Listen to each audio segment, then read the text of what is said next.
Hi, everybody. Hi, guys. Well, from somewhere in Oregon and Salt Lake City, Utah, It's Thank God I'm Atheist. the podcast. I'm Mark. And I'm Dan. And Mark, hello. Hey there. How are you? You're not Frank. I'm not anymore. I have emerged like a butterfly from the chrysalis. from the Frank shell chrysalis. From the Francapillar. Yeah, no, thanks. That's right.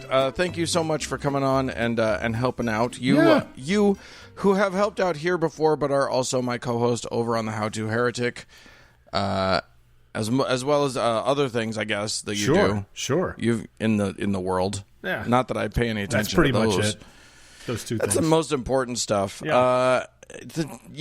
Unfortunately, I was going out of town, and Frank was going to have to find a replacement for me. And then Frank came down with some horrible, apparently non-COVID disease, and I had to fill in last minute. As far as we know, Frank does not have the Rona.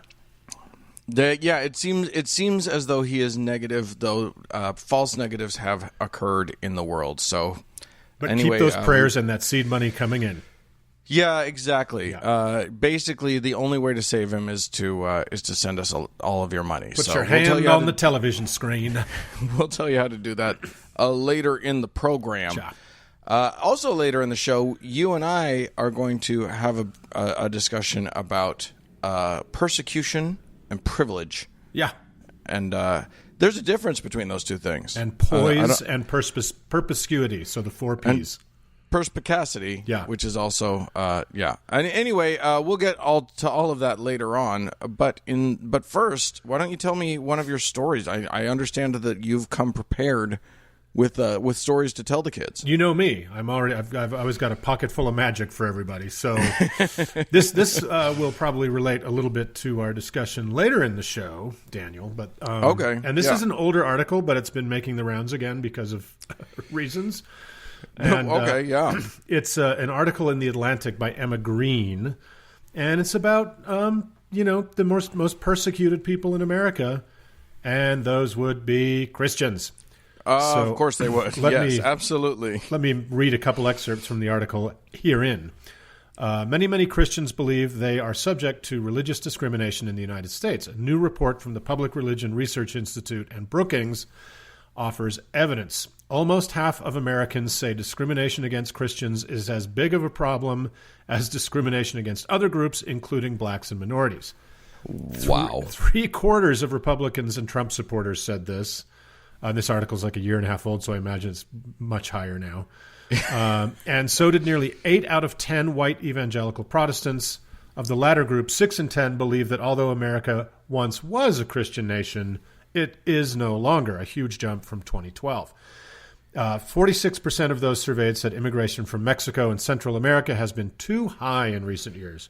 Yeah. When asked the same question about immigrants from predominantly Christian countries, though, only 10% of people said immigration has been too high. The irony that this is essentially the same question, phrased 2 different ways. Latin American countries are overwhelmingly Christian. Right. All those non-Catholic Mexicans that are coming over our border. Yeah, exactly. Well, didn't Alex Jones? We talked about Alex Jones saying that Mexico was run by a bunch of white Jews at one point, but like you do. So then to kind of conclude, while the U.S. is still a nation of faith, with roughly 71% of adults identifying as some kind of Christian, religious organizations of all kinds are struggling with lower levels of attendance and declining participation in ritual practices. More and more people say they're not part of any religion, and this is especially true of young people in their 20s and early 30s. Woohoo! If religious people believe their institutions are declining, which demographically speaking they are, they may feel more threatened by what they perceive as the growing numbers of people in the country who have a different kind of faith. There's evidence of this in the strong nostalgia many people seem to feel for the past, an elusive time when Americans felt more of a consensus about their values and beliefs. Strong majorities of white evangelical Protestants and white Catholics believe America has changed for the worse since the 1950s. So, the 1950s, Jim Crow, women knowing their place, a raging Cold War, nuclear arms race. The good old days, as Lindsey Graham said the other day. Yeah, back. Yeah. Back when we could, when everybody's lives were so much better. So this is a lie that just will not die, like this Christian persecution complex. Oh my God, it is amazing, and we're going to get to more of it. We're going to expound on it later in the show, like you alluded to. But my God, it's astounding. And what's really funny is, the Christians believe that it is due to outside influence that everything's getting so bad. Right. Not at all acknowledging that, no, dude, the call's coming from inside the house. Exactly right. It's everybody's leaving you. Yeah, you are doing this. Yeah. First of all, so there you go. It's not true that you're being persecuted, but the part about people leaving, you're doing that. Yeah, exactly. Because you're persecuting them. They're not leaving because the world outside of Christianity looks so enticing. Yeah. They're leaving because the world inside of Christianity is an abusive hellscape. Yeah. So maybe work on that, you guys. Yeah. If that seems like a fun thing to do. When you're pointing one finger at me, how many fingers are pointing back at you? I think Norman Thurm said at some point. I can't remember. Anyway, hey, I'm going to take us to Algeria. I don't know if you've heard beautiful of it. Algeria. It's a country to which after this particular article, I don't think I'm going to ever go. Oh dear.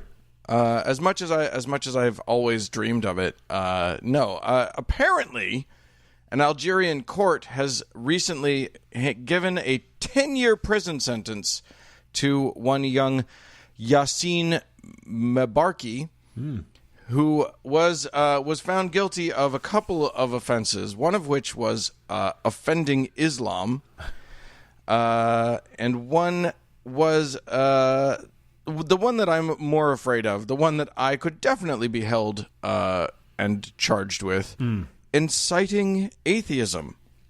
Wow. This is apparently an offense so rough that yes, 10 years in prison and 10 million dinars of fine, which apparently is a roughly 77,000 American dollars. That's some dough. That's nothing to sneeze at right there. Yeah. So what did he do to what fomented this charge? It's hard to know. We don't have the full story. We know that they did find a Quran with one of its pages ripped. Oh my god! Yeah. So that's not great. He apparently was an anti government protester, which is not a great thing to be in a lot of these countries, including probably our own at this moment. You never know. Exactly. I'm currently in Oregon, which I'm not saying anything bad about the government until I get out, because apparently, I can be black bagged for that. Exactly, you can be black opt, and we have a Supreme Court justice who looks like she's hankering to jurisprudence us back to pre-Deuteronomy. So yeah, exactly. So we got our own problems here, but at very least, so far, you and I, both of us are obviously the most prominent of atheist fomenters. Certainly on this podcast. Apparently, we're safer here than in Algeria. So yeah, it's funny. I've been to Morocco and with next door, and it's long been fabled that outside of kind of Egypt taking a nosedive, that most of the North African countries have been a little bit more tolerant of that sort of thing. Yeah. But this bodes badly for the Algerian Travel Council. The American atheists are not going to hold our next the next conference in Algiers. Yeah. Yeah. It's a bad look. It's not cute. Not a good look on Algeria. No. All right. I'm sorry for him. I hope he gets out before his horrible 10-year sentence. That's never going to happen. Probably not. That guy's doomed. So I've got a story right here back at home. Good. You want to hear it? Well, California, not really here at home. So right-wing loon and COVID criminal Shane Eidelman, Pastor Shane Eidelman, who defied shutdown orders for his congregation in April, has declared any criticisms of godly President Donald Trump, his character, off limits. Oh. Yeah. So, shit. I guess that's... Oh, wait. You can't even go after his character. No. Well, Okay. what character is there to go after? Well, there's a point there, but I mean, my question, he's not just saying don't go after his policies. He's saying you're not allowed to question the man's character. You are literally not allowed to question his character, and he lays it out in an October 12th opinion piece in something clearly mislabeled as Charisma News. He says the following: the upcoming election is causing increased division among Christians. It leaves many people confused when some Christians denounce Trump and elevate Biden. Their reasoning goes something like this: how can you vote for Trump based on his character? But the real question we should be asking is, what direction is the country heading, spiritually speaking? Oh. Obviously, character is important, but if a man has decent character, according to some, yet believes in infanticide and euthanizing the disabled, do we look at his character over his policies? Of course not. So I don't know what candidate he's talking about, because Joe Biden does not support infanticide or euthanizing the disabled. Right. Maybe it's Kanye. He might support, allowing the disabled to euthanize their damn selves. Right, and not make fun of them. Right. So I don't know, maybe he's talking about Kanye. And you're in for a real treat, Dan, when you get back and open your mail-in ballot. Oh, yeah. Yeah, Kanye is right there at the top, the presidential candidates in Utah. I'm very, as a Utahn, I couldn't be more proud. Yeah, he really speaks to the Utah experience. So, so he continues. The president is hated not because of his character, but because of what he stands for. He is a disruptive voice. If the abortion industry, George Soros, most of the media, Antifa, and Hollywood are on your side, are you sure you're on the right side? So, For anyone keeping track at home, that just basically is Jew, Jew, Jew, Jew, Jew. And he says, I don't want to hear about someone's character when they think it's okay to kill a child even at 9 months. Again, not Biden's platform. No. And they reject the Born Alive bill, a bill that is designed to fix a problem that doesn't exist. I'm not concerned with nice tweets when they promote real hate, support sexual perversion, and want to burn down our cities, and on it goes. I think he was talking about you just there. Oh, clearly. He's moved on from the Jews to the queers. to the perverts. To the preverts. Yeah. Then he has lists of a list of Trump's biblical attributes. From China to Russia, from foreign and internal terrorism, Trump is a terror to those who do evil. Really? Yeah, based on he's terrorizing Russia, all right. Boy, Russia's quivering in their boots. Yeah, he look how he handled Russians putting bounties on our soldiers' heads. Trump is a terror to those who do evil. Based on Romans 13:3, he is not pastor-in-chief, but commander-in-chief. He is also working hard against socialism and globalism. Jew. You're going to love this one, Dan. Trump is earnestly seeking godly counsel and listens to them carefully. One pastor said, he is the only president I have met who really wants to know what the Bible says. Because he has literally never heard anything from it in his life. It's too personal. James Dobson, who was opposed to President Trump, initially changed his mind after spending time with him and seeing how his kids loved their father. Dobson said, they spoke volumes. You can't make your kids love you. Dobson also commented that Trump is the most pro-life president we have ever had. 220,000 dead Americans. Ironically, those close to Trump don't have the same issues with his character as those who don't know him. Right, because they also have no character. Right, exactly. Or they're making money off of him. Yeah, he's equally scummy. And he concludes, I don't know about you, but I am voting for the side not burning our country down. So just for anyone keeping score at home, what small parts of the country that are actually burning are burning in the fourth year of the Trump administration, including the vast majority of the forests in California that are federally managed. So yeah, I mean, it's so funny to me that what they've done, what the right has done, is put the blame for not. I mean, yes, the fires of California and here in Oregon and whatever are mostly federal land, but I'm going to give them that one. Whatever, that's fine. He doesn't know that. When they talk about the protests that erupt into riots, that erupt into violence, that erupt into looting, whatever, all of that stuff, regardless of whose fault it is, you have to lay that blame on our current president. Yeah, you're the That is president man- of both sides of that argument.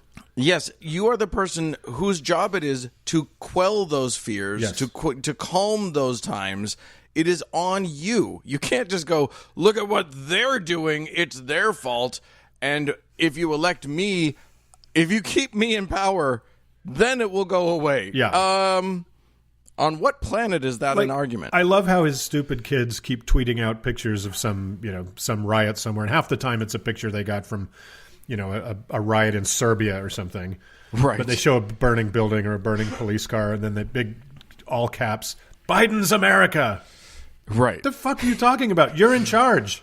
Yeah, that's yours. That's all yours. And until Trump sends Barron out to rake the forests for a chore, they're just going to keep burning. So, oh man, yeah. So where has Barron been? Apparently, he got the Rona. Yeah. And I'm not going to. I'll totally shit on Trump's older kids. Barron's a child. Yeah, Barron's just a kid. But have you seen how much he's grown in like 4 years? Have you seen him walking next to Trump? No, I try not to. I try not to see any Trumps. So he was like, is he big? He was like 12 or whatever when they went into office. Right. And now he's 15 or 16, and he's at least 6'6". Wow. Yeah. I think they're giving him the steroids as well, apparently. Yeah, exactly. All right. I'm going to take us now to South Carolina. The southernmost of the Carolinas. It is indeed. It's north of some places, but not of other Carolinas. Not of all of them. That's for sure. Where, unfortunately, their governor, the beloved Henry McMaster, has just suffered a defeat at the South Carolina Supreme Court, at the state Supreme Court. Oh, it's too bad. It is sad. Now, people may know that at one point, our federal government here in these United States passed a very small law to try and help people, a very small bill to try and help people with coronavirus. That was 1,000 years ago, but it did actually occur. It was called the CARES Act, if anyone cares to remember. And it's sitting there collecting dust, right? Right, yeah. Well, I mean, all $46 that were allocated to it have been spent now. Right. No, part of the CARES Act, the Coronavirus Aid, Relief, and Economic Security Act. They're really good at naming these things. Was there to sort of, was given to various governors as in discretionary funds for them to spend as their state needs. And in the state of South Carolina, McMaster decided to enact what they called the SAFE Act. And SAFE stands for Safe Access to Flexible Education. You're not allowed to use the word in the acronym that the acronym comes to. I'm sorry. You can't use the word safe, and then your acronym spells out safe. That's lazy writing. That's just dumb. Anyway, flexible education, as anyone who listens to this show for any amount of time will quickly catch on to, is always about indoctrinating kids into Christianity. Right. And this is no different. It offered families a one-time grant for private education. Around, I think $6,500 was the grant. Right. So that they could pay for private school. Of course, what we don't want is for government money, our sort of taxpayer money to go to funding the indoctrination of children into religion. Right. At the expense of public education. Well, that was, of course, exactly what this did. Yeah. It was basically crafted specifically for that. Now, the grants did require the schools to have good standing with accreditation programs. That sounds good, but on the list of accreditation programs were things like the South Carolina Association of Christian Schools and the Association of Christian Schools International, which I don't think their accreditation is going to be as thorough as perhaps we might have hoped. Christian schools should not be allowed to self-accreditate. Right, yeah. So this, of course, was challenged and got weaseled its way all the way up to the state Supreme Court, who put the smack down and said, yeah, no, we actually have a state constitution, and you can't. Wow, in South Carolina. In South Carolina. So I'm sure the wheels are instantly in motion to change the state constitution. And to impeach the Supreme Court. Right, exactly. But yes, the governor's allocation of $32 million, it says in their ruling, in GEAR funds, I don't know what GEAR stands for actually, to support the SAFE Grants program constitutes the use of public funds for the direct benefit of private educational institutions within the meaning of and prohibited by Article 9, Section 4 of the South Carolina Constitution. Bam, you suck, McMaster. You burnt. So, you burnt. Well, that's so awesome. There you go. Well, that's $6,000 or whatever dollars. I think Utah, of course, we have the lowest per pupil spending in the country. Yeah, because we're all about family here, and that's I think we're at we're not. We're at 12,000 I think per pupil per year. So that would be half of a public school education per year that they've tried to give away to Christian schools. Well, it's not going to happen now. So woohoo! Well, so yeah, I don't know what they're going to do with it now. They'll probably just, take that $32 million and just chuck it all directly into a church. But yeah, we'll report on that as it happens. So very good. Well, I'm going to take us a little eastward from the Carolinas into the beautiful American heartland, whatever the fuck that means, to Pastor Hank Kuhneman. I think you're going west. Eastward would be toward but I went the other way around. Oh, okay. You went all the way. All the way around. Yeah. You see, that's how I tricked you. Yeah, you were looking for me coming that way, and I come up behind you. So, with directions, Mark, how the fuck do they work? Pastor Hank Kuhneman, senior pastor of Lord of Hosts Church in Omaha, Nebraska, saw the now famous fly land on the snowy white head of Vice President of the Bible, Mike Pence's head. Yeah. In the vice presidential debate here in Salt Lake City. It's very exciting for us. Yes, it was. And he knew exactly what it was, Daniel. Why, it was an anointing by God as prophesied in Ecclesiastes 10. Oh, my God. Yeah, which is obviously. So, appearing on some kind of Christian broadcast called America Stands, Flashpoint, Kuhneman said, "The big thing from the debate last night was the fly that landed upon the head of Vice President Pence. And I started thinking about that. And, I like to look at things prophetically, not squirrely, but prophetically. And I said, God, what's up with the fly landing on the Vice President's head? And why didn't it land and buzz and land right on the nose of the sneering, snickering Kamala Harris? Because Ecclesiastes 10 says that the flies obviously go after the ointment. And it talked about the dead fly that landed in the holy precious anointing oil. And there was an anointing on Vice President Pence, and he looked presidential, and I'm telling you, it was a prophetic sign. So wow. So I sought out further wisdom from and counsel, Dan. So I took out my dog-eared old friend, the King James Bible, and therein went to Ecclesiastes 10, which reads, "Dead flies cause the ointment of the apothecary to send forth a stinking savor, so doth a little folly him that is in reputation for wisdom and honor." Close quote. So it appears Pastor Kuhneman thinks of Vice President Pence as a fragrant ointment from the apothecary, much like the nard of the spikenard bush, which we've discussed before. So either his hair is completely glopped with some kind of fragrant ointment, or he is a fragrant ointment. I like the smell of my hair treatment, and pleasing aroma's half the point. And I'm a Dapper Dan man. So, okay, which is just silly as fuck. But do you remember the histrionics that the same type of people as the good Pastor Kuhneman here went into whenever a fly was within 100 feet of Barack Obama? Oh, my God. Yeah, I literally, while you were talking, I pulled up a quote from Alex Jones where he was talking about, there are dozens of videos and photos of Obama having flies land on him. Yeah.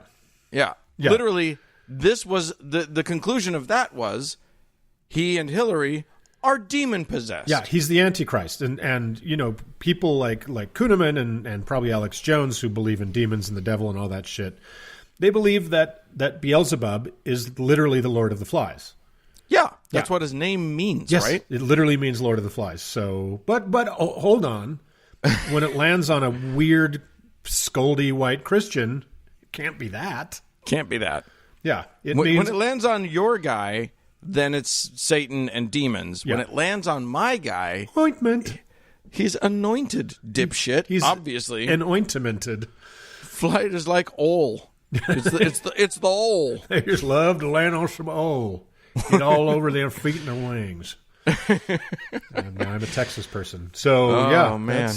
That is apparently a prophetic sign that the world's most boring Nazi is beloved of the Lord. All I can say is, you took so much pride that it happened in Salt Lake. I'm just glad that all those years of Salt Lakers trying to train flies paid off. Did you go downtown at all when they were here? No, fuck no. Are you kidding me? Well, I'm not allowed out of the house while I'm in Salt Lake. I was just bored and I was driving around. I forgot, and I think Kamala was staying at the Senator Harris was staying at the Monaco. No, it's okay. She's Kamala. She said so. She is Senator Harris, but the Secret Service, they don't fuck around, buddy. Like, oh my gosh, the entire block was like surrounded nose to ass by dump trucks. Wow, it was crazy. Yeah, helicopters everywhere. It was serious. So. Yeah, well, I do not. I don't trust anybody to keep her safe either. So, yeah. Well, the fly made it through. So, yeah. It's a rough time for everybody. I'm going to close us out with a delightful little story. Mm.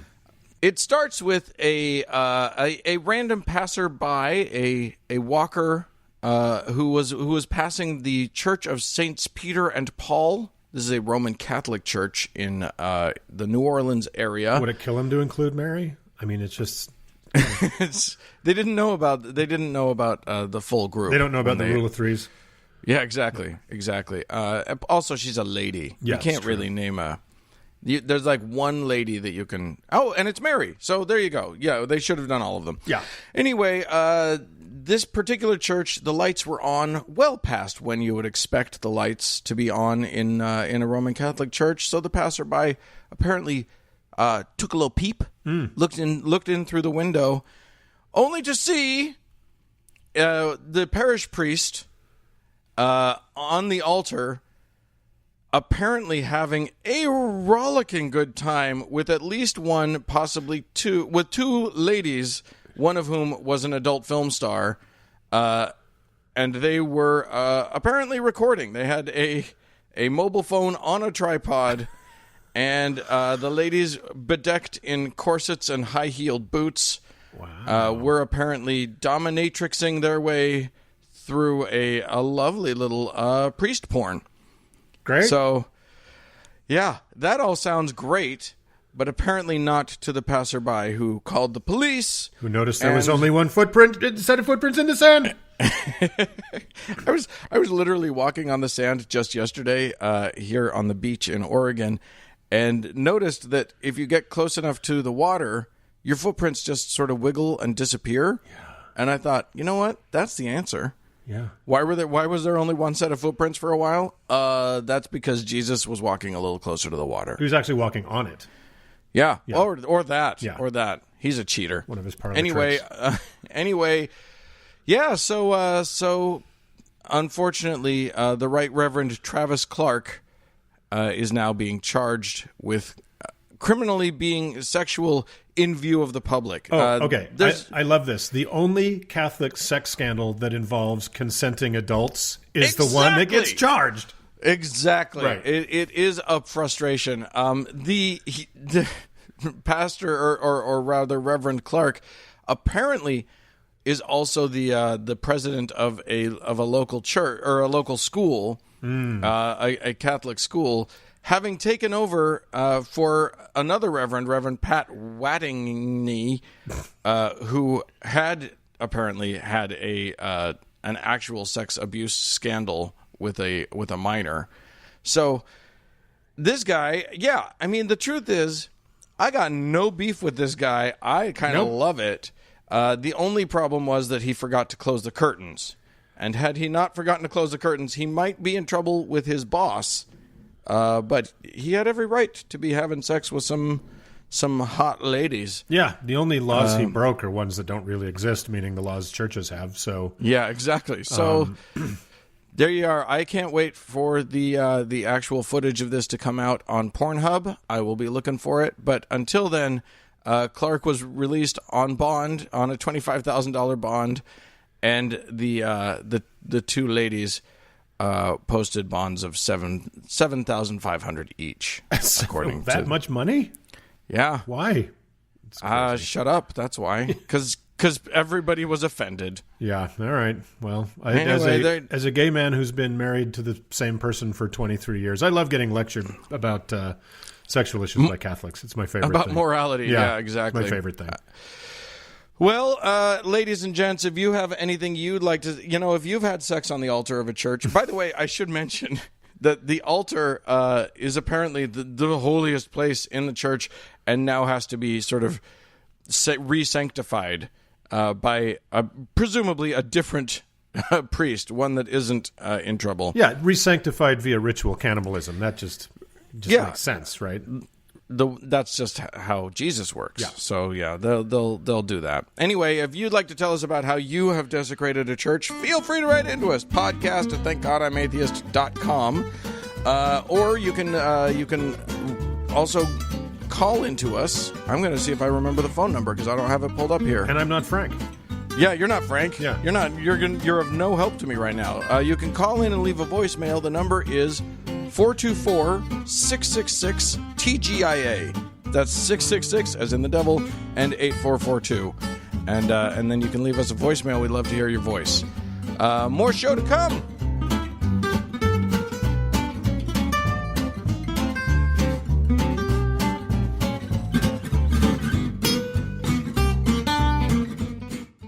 So, Mark. Yo.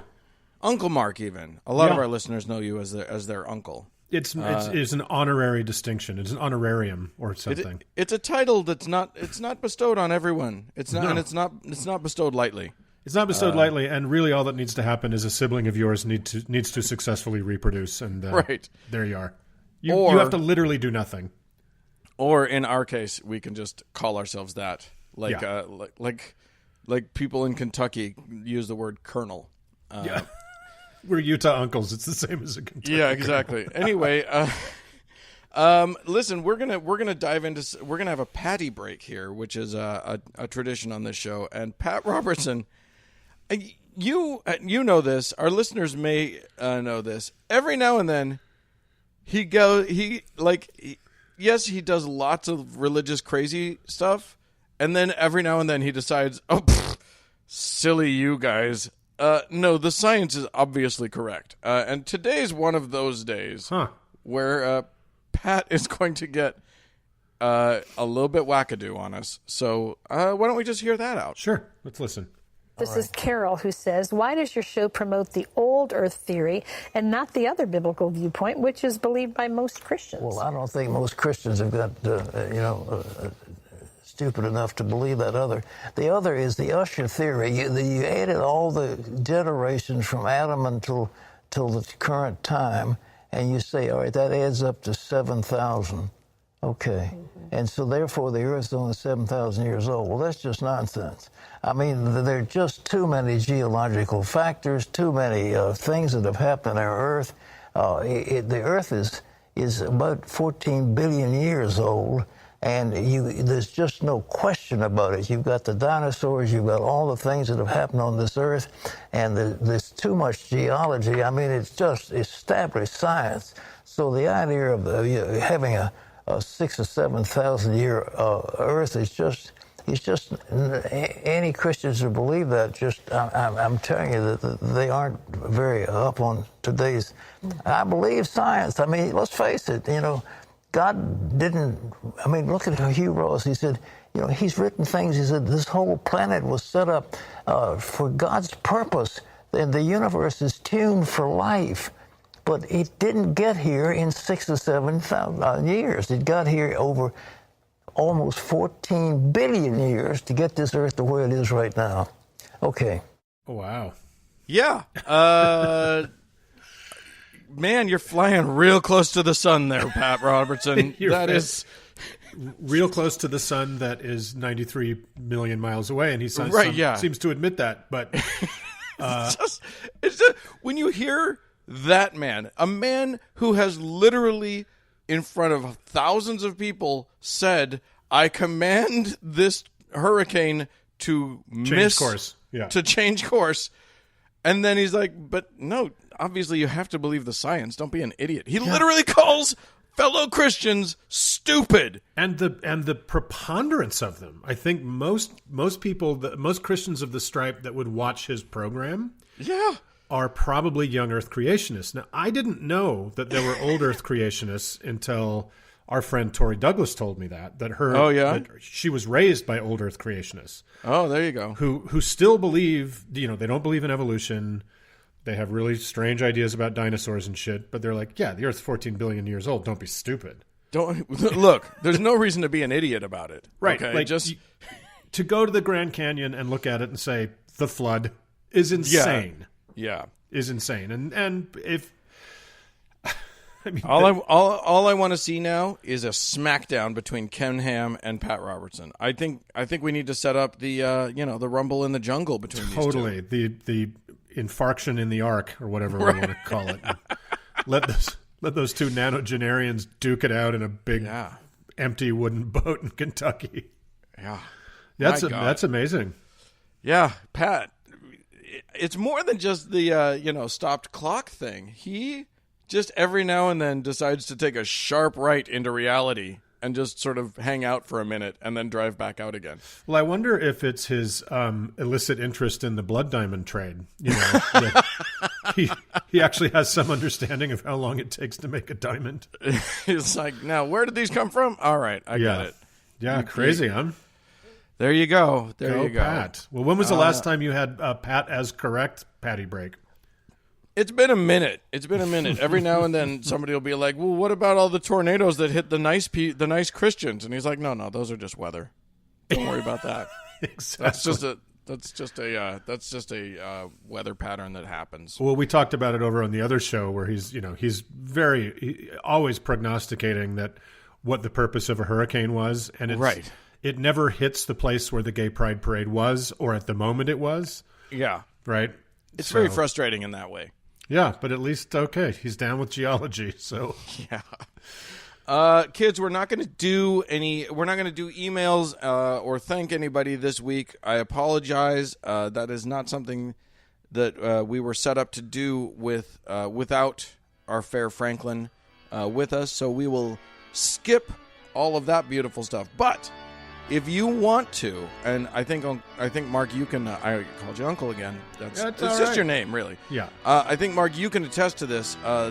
The correct thing to do is to show your love and your support for Frank is to go to thankgodimatheist.com, click the support tab, and then just overwhelm us with monetary donations, so that next week when we do the thank yous, there's just so many that Frank doesn't know what to do with himself. Yeah, take a poor sick man and just run him ragged with generosity. Yeah. It's the Christian thing to do. Really. It is definitely the Christian thing to do. All right, we'll press forward then. More show to come.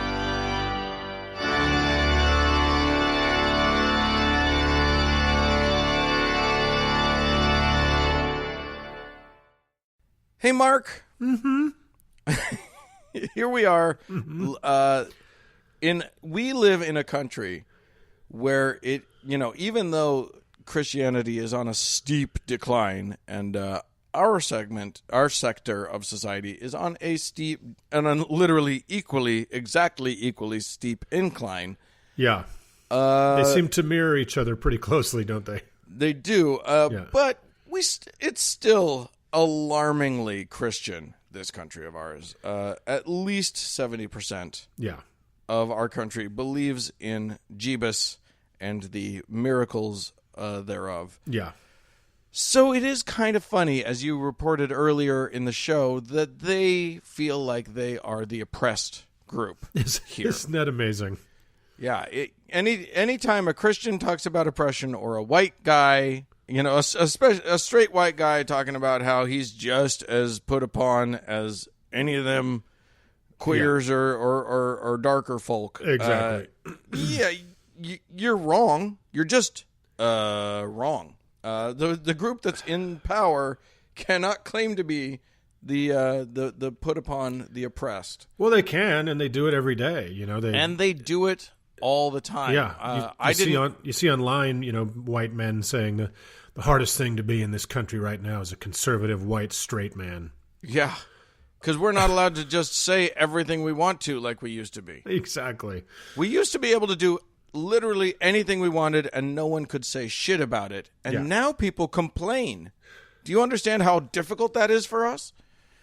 So, you know, you had talked about it earlier. I stumbled on a thing by the Liberty Council. Oh yeah, our friends the at Liberty Liberty Council.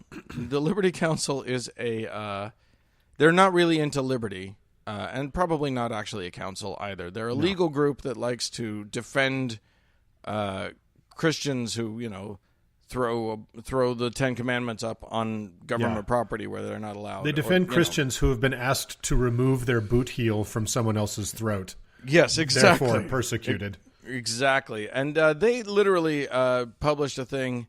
Again, on Charisma News is where I found it. We're hitting them up pretty hard this week. And this one it's a peach. They're talking, you know, there's been a lot of talk during this Corona outbreak of persecution because the mean old government will not allow some of these guys to become super spreaders of a horrible, deadly virus, which is totally rude. Yeah. So, for instance, this, you know, they talk about, you know, when a Christian ministry and Bible college face penalties for conducting worship with more people than Colorado Governor General Polis deemed appropriate, when similar non-religious meetings have no such limits, then you know, this is set up. It's basically a whereas statement that, you know, that they've done. Just when you know, when churchgoers are put on the equivalent of house arrest for attending Easter Sunday services, as is the case with our clients in Kentucky, when pastors are criminally charged or threatened for conducting worship in church, as is the case with our clients in California. It just goes on and on and on, talking about how utterly ill-treated the Christians are in this Christian country. In this country they insist is a Christian country. Yeah. You know, I also saw a thing where Mormon douchebag David Bednar, who's in the quorum of the 12 apostles of the Mormon Church. He's the holy. He's just the holy. He went on he went on a thing and talked about how anyone who would try to inhibit the free practice of Christians gathering together and giving each other a virus just so that they can be bored to tears by someone giving a sermon that they've heard 1,000 times before. Yeah.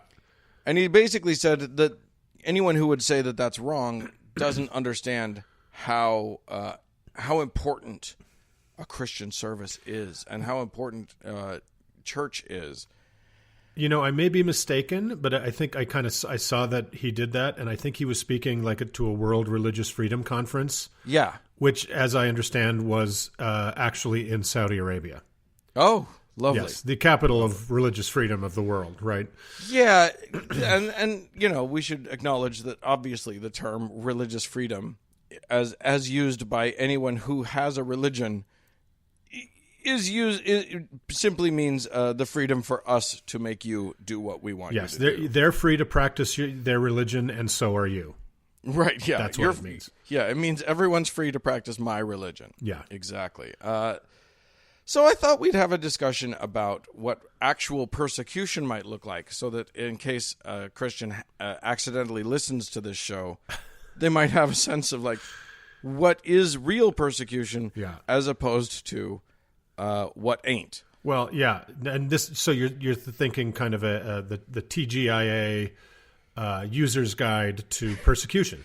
Yeah, something along those lines. Yeah. And I thought, you and I are both white guys, but we're both also in other classes that make us subject to a little bit of persecution. Yeah. But we've also become students of, we actually care about other people's experience. So there's some folks out there who have it way worse than we do Yes. when it comes to persecution. And, you and I actually care about that. As do because most of we're our fucking listeners. functional human beings.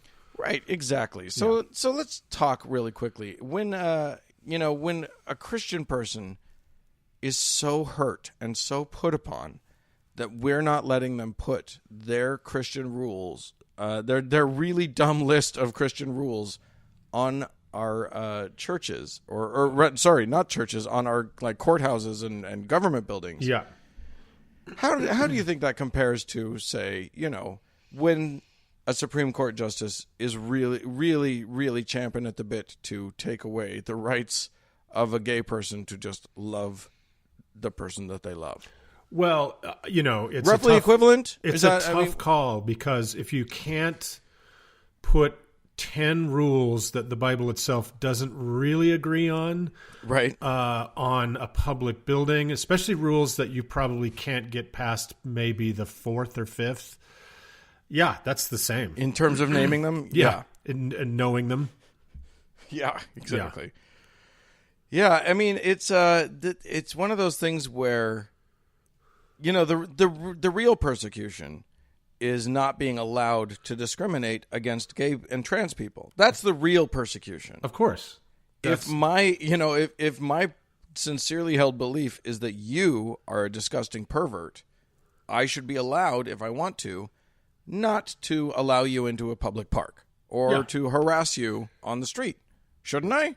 Yeah, that's what freedom is. That's what it looks like. Yeah, that's what freedom is. It's like you were saying earlier. We were talking about the poor put upon Christian white straight man. Well, you can't say what you used to be able to say. Well, there's a difference between can't and shouldn't, and you got them mixed up, buddy. Like, you can say the N-word.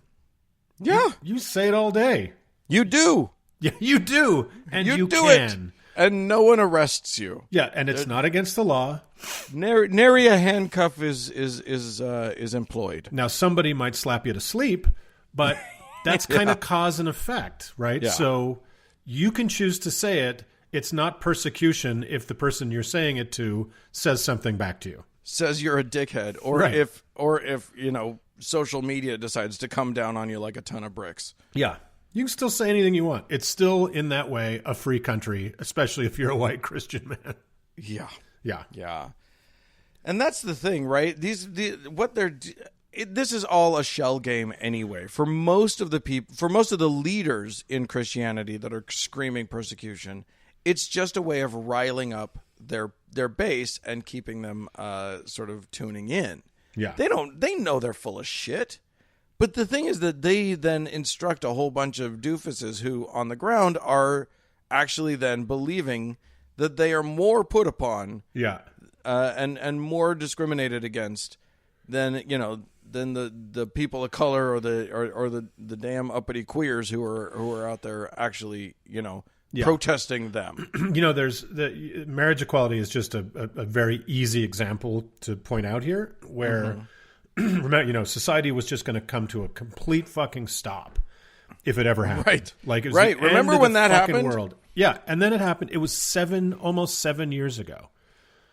Here in these United States. In the United States, and nothing happened. Yeah, that doesn't seem to be the cause of the strife that we're currently facing. And nothing happened. And so, for a long time they kind of shut up about it, but now, of course, they see, this other Supreme Court seat, and so they've decided to start talking about it again. But, it's going to be very hard for them to bring, they'll still do it. It's going to be hard for them if they believe in kind of any sort of ethics and logic, which they don't, to get a case to the Supreme Court that argues someone has been harmed by marriage equality in the United States, and therefore it must go away. Yeah, it's very interesting. The argument that seems to be made is they're forcing me to be okay with their marriage. Somehow, which they aren't. No. Nobody's asking you to be You can okay still with hate it. Nobody's even asking you to perform their marriage in your hateful, ugly church. Right. They're just saying, let us get married and stop bitching. Or not even stop bitching about it. Bitch all you want. Just stop preventing us from having equal rights under the law. Right. All your arguments of the harm that it would cause have turned into complete vapor. Nothing came out of it. I remember I was at dinner before it happened with some guy. He was a nice guy. He's like, a straight guy. He's like, oh, I don't know. What if people just get married for convenience or for like immigration or stuff? I'm like, bitch, they're already doing that. Yeah, exactly. And he's like, oh, fuck, you're right. It's like, fuck are you talking about? The worst thing that happened when marriage equality occurred in these United States was that gays got more boring. That was literally the worst effect of the thing. Yeah, exactly. The rest of it was pretty. We're all pretty safe. We're still okay. Yeah, and can I tell you the reason that Jesse and I decided we needed to get married is not because I love him, he loves me, we're committed to all the things, right? Right. But we just lived outside that system for so long. It's like, well, if it ever happens, great, but I'm not going to worry about it. We had built whatever legal protections we kind of could outside of it. And the reason we got married was a reason of real religious persecution. Is that my crazy cultist family could very likely have decided upon my incapacity or death that they were in charge now. Yeah. Right? That my assets, that my... a bunch of people that you have no current connection to at none all whatsoever. And they could have stepped in and just said, sorry, Jesse, we're taking over. Or sorry, whoever you are. Yeah. He's now getting a Mormon roommate. He's now getting a Mormon funeral, and we're whitewashing his life.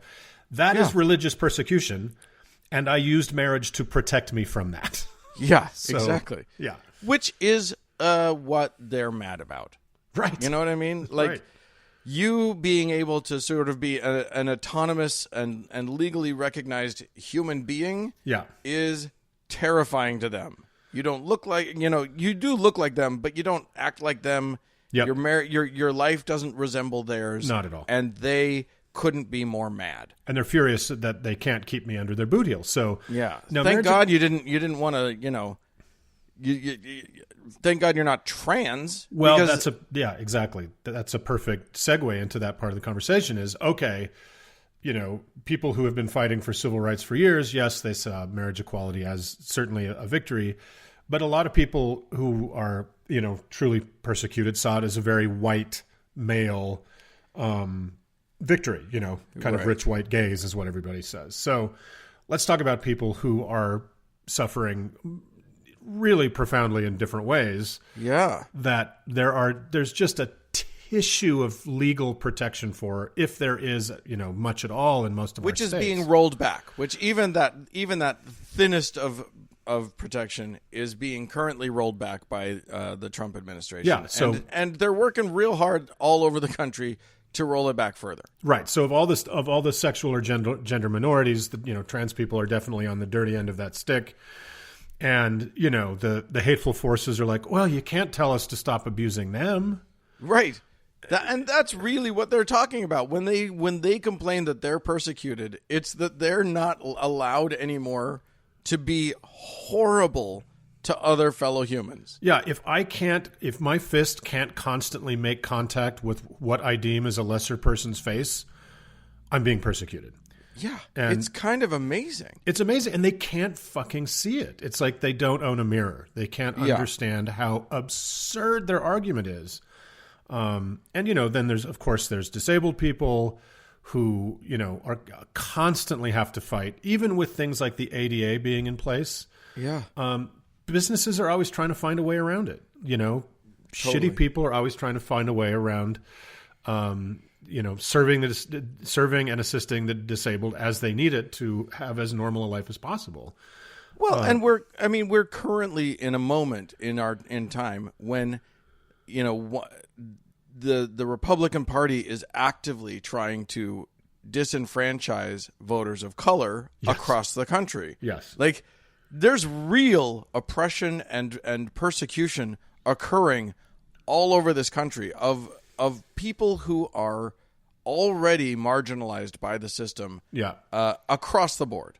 Yeah. Just the rules have been written, and not just and we're not even just talking. We are talking about actual laws on the books, actual rules in like southern states, especially administration of government stuff. They've tried to sort of unwrite a lot of those rules, but a lot of them are still on the books. A lot of them are still discriminatory, but it's in much more subtle ways. Yeah, the Voting Rights Act was allowed to expire by this Republican Congress and president. What's it called? There was basically every Republican effort to monitor the polls had to go through a review process because they're constantly wanting guys with guns to stand by ballot boxes and to intimidate voters, intimidate black people. If you've looked at the news in the past days, the lines in Georgia, the lines in all these southern states, and thank God people are going out to vote in droves and doing it early. But no other civilized country has this going on. No, right? No, I mean civilized. No other major Western democracy has this going on. This is some third world bullshit here, and it is persecution, and it is the people who are most crying, "We are persecuted," who are the worst persecutors. Yeah, 100%. So I mean, it's the sort of macro version of of Donald Trump accusing others of everything he knows every crime he knows he's committed. Yeah. Every time he knows that he's done something wrong or he's a dick about something, he's going to immediately point to someone else and say, "Look what he did."